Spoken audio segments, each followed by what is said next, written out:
உண்டு. ஆனா அல்லாஹ் குர்ஆன்ல சொல்றான் அஃபரஐத்தும் மா தஹ்ருஸூன், நீங்க விதைக்கிறீர்கள் பாத்தீங்களா, அந்த விதையை பத்தி நீங்க சிந்திச்சு பாத்தீங்களா?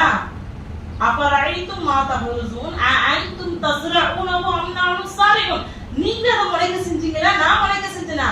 பூமியிலிருந்து வெட்டிச்சு பிளந்து நம்ம நினைக்கிறோம் நம்ம ஊத்துன தண்ணினால அது முளைச்சு வருதுன்னு, அது கிடையாது. அல்லாஹ் என்ன சொல்றான், நீங்க முளைக்க செஞ்சீங்களா நான் முளைக்க செஞ்சேனா?